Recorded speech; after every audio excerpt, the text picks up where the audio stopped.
Welcome to the Game Changers family. I talk to the Game Changers, the ones who the game was changed on, yet they triumph. It's Game Changers with me, Lisa Faulkner. I'm your host. Hello, everybody, and thanks for joining me for another week of Game Changers with Lisa Faulkner. I am super excited. If you were with me last week, you had the opportunity to hear from a dynamic gentleman, Dr. Charles Redd. The show was electrifying. We delved into some very important issues, some very important topics, very important to our society today, very important to leadership today, very important career topics that people need to hear about, people need to glean from, because Dr. Charles Redd is a leader. He's a corporate success. He has a lot of experience in education and knowledge under his belt that game changers, people who are looking to make a difference in their lives, people who just need practical advice, knowledge that will take them through the years, can glean from. And I thought that it would serve us to bring him back for a part two. And he is back with us this week for a part two. So before we dive right back in, you know how I like to tell you to listen to Game Changers each week, any way that you can, all through the week. You can get the podcast on iTunes and Spotify, Google Play. Plug into us any way that you can on radio. But right here, I'm glad that you are listening to the show again here on Preach the Word, watching the show here on Preach the Word here on the television network. But connect with me on social media as well. Lisa Faulkner on LinkedIn, Lisa M. Faulkner on Facebook, at Penstar Lisa on Instagram, at Penstar Lisa on Twitter as well. Connect with me on all of the social media networks. I will be certain to connect back with you. I love it when you connect with me. Cannot do it without your support and encouragement. I love to stay connected with you, and your support is everything to the show. So I want to get right back in with Dr. Charles Redd. Thank you for staying with us for a part two to this show. Just a wealth of information, sir. Well, it's my pleasure. Oh my gosh, thank you so much. You know, before we went to break, I want you to just kind of catch everybody up. If they did not see the first part of the show, if you would just, in brief, tell the viewing audience a little bit about yourself. You are a corporate gentleman. You, of course, are a Christian gentleman as well. You bring your beliefs into your work. You are a transformational leader, a servant leader. You've trained many. You have a team under you in your work. And then, of course, you are a public and motivational speaker. We're going to dive into that a little bit more for this part two. But I want you to tell the viewing audience a little bit about yourself as well before we get started. Well, no problem. I'm a native of Detroit, Michigan, born and raised there and proud of it. Had the opportunity to do a lot of schoolwork there and graduated from Western Michigan University and Central Michigan University and Ashland Theological Seminary. And my career has been, as I've said on the last show, that like a triangle. On one side of it has been corporate America, having the pleasure of working for several Fortune 500 companies, serving in the capacity of leadership in management, in training and development. And then also on the church community side, and being an ordained minister, being one that's been able to teach inside of the church community in the Christian education area of discipleship. And so I look at the two as, on one side, as being a trainer of trainers, and on the other side as being a disciple and training them to become disciplers. And when you add the two together, it really makes for some great leadership in our country, in our community, in our homes. And this is what I do. And so education is very important, but yet and still experiences are just the same important. And when you add the two together and you learn learn from each other and you learn from your own mistakes and things that work and don't work, then it makes for a better life journey along the way. Now, as we were closing the last show, we were talking about the misinformation, the information of the misinformation that seems to be blossoming time and time again among our youth, among ourselves, as we tune in every day, as we follow. We don't know what to follow if we don't have clear paths, it seems. Where do you think we are? Why? How do we get back where we need to be today? You talk about making disciples. Tell us about this misinformation. You know, I think the thing is that we can get caught up in a lot of things that's going on in our community that we don't necessarily have control over. But what we do have control over is that being ourselves. We can be the best me that we can possibly be. And how do we do that? It's all about building character, building your own brand. I sell a brand of Hershey products. It's great brands that's been around hundreds of years, 100 years at least. But at the same matter, you have a brand, I have a brand, and that's who we are. And what is it that we want to share with others? And so we look at other brands. Do we mimic them? Or do we take that which we have and allow it to develop and become us? And that's what I believe, and that's what I instill upon people, is that there's no need to be envy of anyone. There's no need to be jealous of anyone. There's no need to try to be like someone and imitate. The only person that I'm going to imitate, being a person of faith, is Jesus Christ. I'm going to be a copycat of what he does and what he would do. We used to wear those wristbands, and what would Jesus do? And that's really about what life is on the Christian side of it. What would he do? And how can I exemplify that in my everyday speech and my everyday action? And so we work and strive for that. But on the corporate side, we can take those things in, but be yourself. Be the best self. I think the old saying is being a jack of all trades, but a master of none. But there is something that you and I can master. And that's something we got to tap into. And that's where I feel that I can help people do that. We see that in sports. I'm a big sports fanatic. Baseball is my favorite sport. And when the scouts go about looking for future talent, they look at them by the position they play. You might be playing first base, but they may see something in you that says that you are a pitcher or that you're an outfielder. And they are able to come and show you that and help you see that and realize that. And then eventually you end up into the major leagues and make a career out of it. So sometimes we make a wrong turn, we make a left turn, or we're doing a good thing, but not necessarily the right thing. And when we're able to do the right things, then we're able to be the best that we can be, serve where we are, and impact where we live, and then you will see that it will make a difference in the community. What about these people, these youth, maybe not youth even, or people that find themselves in situations that are affecting them to be the best that they can be? How do they may be stuck in jobs that they feel are not allowing them to be the best that they can be. How do they empower themselves? Well, what's the word for someone that feels stuck? I think you have to realize the sky is the limit. You have, even if you can't realize it where you're at today, you can put it in a vision. You can put it on paper. It's something about seeing it and something about keeping your mindset on that versus dreaming and letting it go. But it is actually a vision that you hold with you and you review it on an ongoing basis. That's good. When I think about what I'm doing today and going out and speaking to people and to train other folks and what have you, I never thought I could do that when I was younger. But then as I continued to learn and grow, I became that much more confident. And then when I found my purpose in life, what am I here for? Then I became very safe and very secure in my own skin and began to be better at what I do. So that's the key, is that, you don't have to wait on someone to hand you something. You can paint the picture yourself, and you can believe. If nobody else believes in it but you, that's okay. And what I've also found is that many people that have made it, they have failed, over and over. But the key, as I said in the last segment, never, never, never, ever give up on your dream.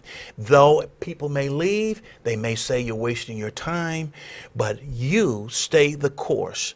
And with God being your help, you'll get there. Yes. And he'll bring people such as yourself into your lives. You come into my life, and we're here today. I never would have dreamed that years ago. But now, is there anything too hard for God to do? No. And the manifestation of connections and people That's right. to reach that which you're going to do. And when you get there, it's not about I have arrived. It's really about reaching back and pouring in to that person to help save them some of the mistakes that you've learned. Yes. You know, when I first entered into corporate America, it was really kind of, here's the keys, here's the manual, go to work. No one really showed us, no one really trained us. And so you had to have self-initiative. You had to look under the rocks. You had to do the best you could do with what you were given to succeed versus complaining because you had the lack of. And you just became better at it. It makes you better. And so at the end of the day, what is it that you have? What is it that you can do? What is it that comes easy to you? What is it that you can pour your heart and soul in and make a difference and add value to people along the way? Because if it's all about me, then you're not going to be complete. Wow. I get more pleasure out of doing something for someone than someone doing something for me. I'm hearing so many great points. I hope you all are, I hope you're writing them down or tweeting them out, but I'm hearing write the vision and make it plain. Yes. I mean, even if it's not before you, even if you feel like you're stuck, you're not, because you can start making it real today by writing it down, making it plain to yourself, and then it starts to become real. I'm hearing there's no sense of entitlement here. Sometimes you just got to go to work. Sometimes you're just handed the manual. Dr. Red said he was just handed the manual That's right. and told to go to work. And then thirdly, I'm hearing sometimes we just got to do good for each other. We just got to share it out. We just got to do for one another what we would have one another to do for us. Yes. Is that what I hear you saying? Exactly. You know, when you think about entitlement, you know, I'm all about a hand up versus a handout. When I think about high school and when competing for sports, you know, nowadays, you know, if you want to be on a particular team, you just show up and you're on the team and you get a letter and a jacket and you're proud of it and it goes with the job. But when I was coming up, it was you had to try out and you go back to the coach's office to see if you made the team, and if your name wasn't on it, you didn't make the cut. But you didn't give up. You continue to get better, and so the next time around, your aim is to be one of those that are on the team. Yes. So now everybody gets a ribbon. Everybody gets accolations in terms of what they've done. But you still have to realize that you got to put in the time. Yes. You got to put in the work. Yes. You know, there was the old slogan, I want to be like Michael Jordan. Well, he put in the time. He put in the work. He put in the work. And so it takes that. Let's talk about that. I hear people saying that a lot now about millennials. They get a bad rap for having a sense of entitlement. You are one who entertains all age groups, who trains and works with and builds and is around all age groups. Do you find this to be true? Are they just getting a bad rap? What kind of truth is in this sense of entitlement, do you find? You know, my daughter's one of those in that category. But I don't feel that she feels like everything is given, and that I believe she believes and knows that you have to earn things, you work for things, and you appreciate them more when you work for something than when you're given something. Or what is that stemming from?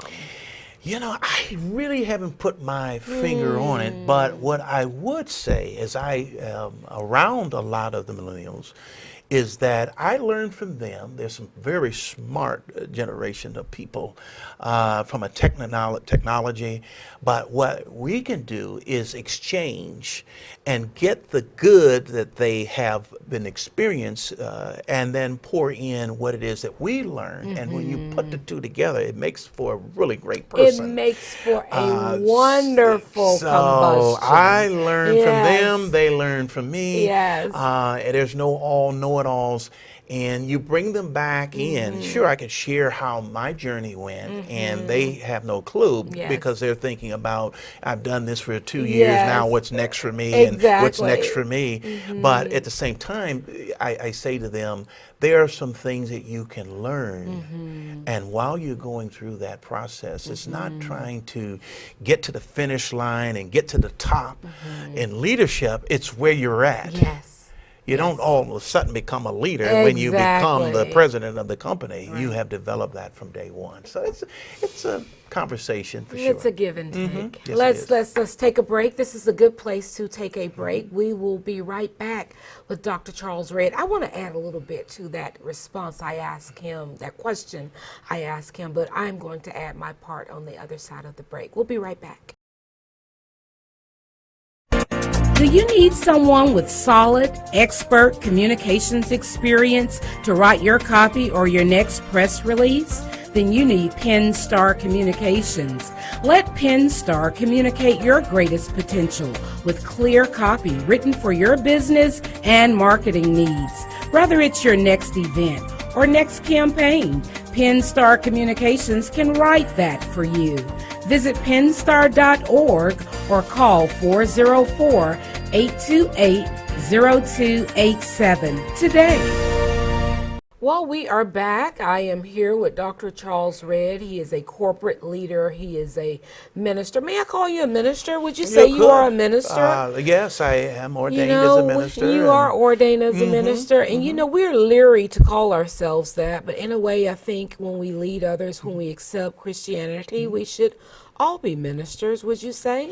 I would even add to that and say we are ministers We are because we're ministers. ministering to people. We're always, whether we're treating them kindly, we're ministering to them. Have a good word of advice, we're ministering to them. Yes. We're bringing them a pot of soup over to their home or visiting them while they're sick. We're ministering to them. Yes. But as a leader in ministry, I have been involved in that for years and been able to see the other side of that, where people are hungry and they're desperate in desperate times, and people need to be heard and people need to be served and all of those things. And that's the side that you don't often hear about a lot, but it is certainly a pleasure in serving people and helping them get out of the situation that may not be so good, that they can get into a better situation. Yes, amen. You know, before the break, we were talking about millennials and the bad rap they get about us having a sense of entitlement. And I think maybe you do see that sometimes, but I think also sometimes they may be misunderstood. I think that they are so smart. I think that they are so intelligent. I think that they have come here with an advantage with so much technology, so much information that they may present that way, and that sometimes maybe they are not. But I was giving you an example during the break of one young lady at work that I totally underestimated her just because she did not present that way, as gifted as she is on her resume and in her presentation. But now that I'm able to see her work, it's totally blowing me away. She's so gifted. And I think that you gave me a clue, a very good clue, as to why they maybe do not present as well as they could, because they miss a lot of the social interaction that we used to have without the technology. Yes, and we're talking about the interpersonal The interaction. interpersonal interaction. Like I said, standing behind or typing behind a text or what have you.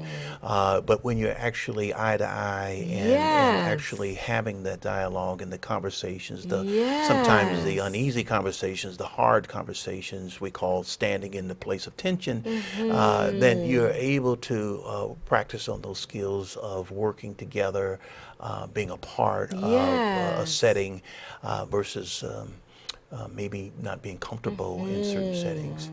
And it's like pulling teeth sometimes trying to get them to those places of interaction.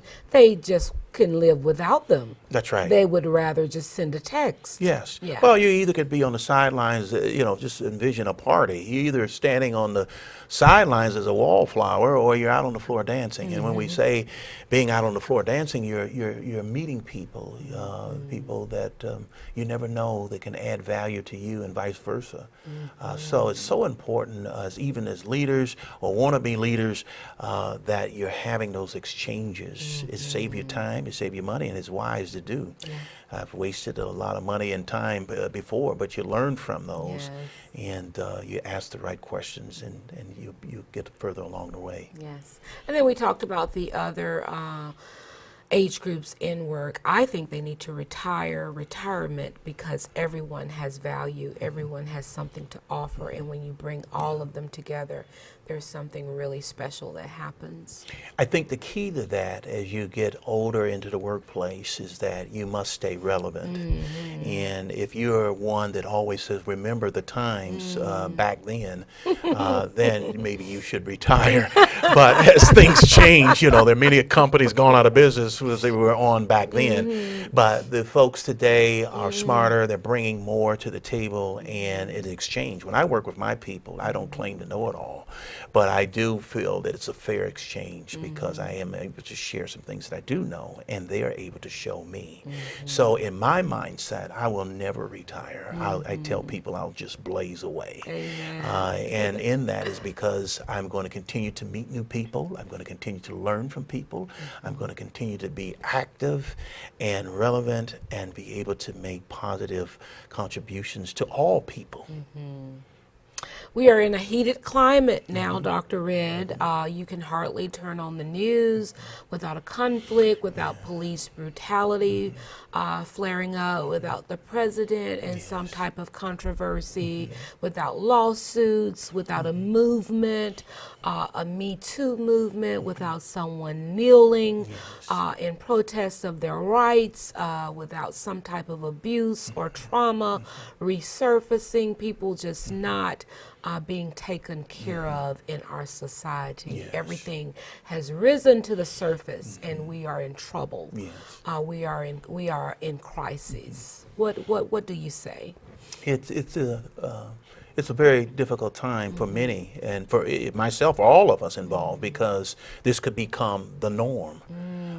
Whereas it was a shock and awe, now it's become a situation like the story of the frog in the pot of water.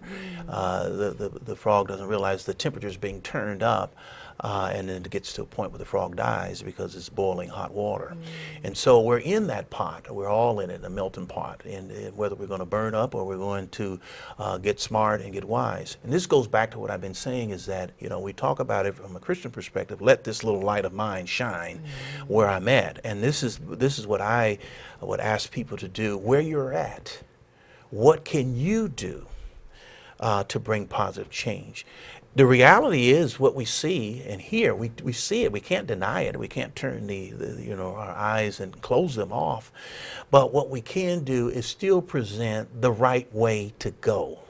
If 10 people go down a path that we don't want to go, then you be the one that hold the sign this way, the other way.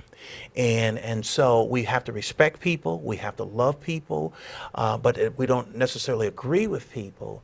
But at the same time, there has to be the love and the respect for each other. And so let it begin with me. Let it begin with all the others that want to see positive change, because it's easy to catch hold and to latch on to the negativity, and I'm not the only one. I run into that sometimes with people who are not performing as well as they should be, and quick to respond, I'm not the only one. And I said, well, that may be true, you're not the only one, but what are we going to do about it? What now? And that's really the question before us in America. What now? What is your response? Are we merely going to have a knee-jerk reaction, or are we going to think this thing out and respond? I still believe that there's got to be the vast majority in this world of good people who are looking to do good things. And so don't be fooled by all of the information, but yet it is a reality. We can't act like it doesn't exist.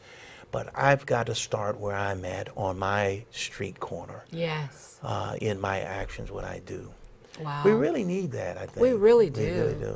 And that's the only way really to make a difference. I mean, all of us can't take to the pulpit. No. All of us can't take to the public speaking or the platforms or go out and start walks or movements. Yes. We have to make a difference one person at a time, where we are, what we can do in our homes. Yes. In our neighborhoods, in our communities, at our jobs, Yes. In our markets, with the people that we encounter, one at a time, I think.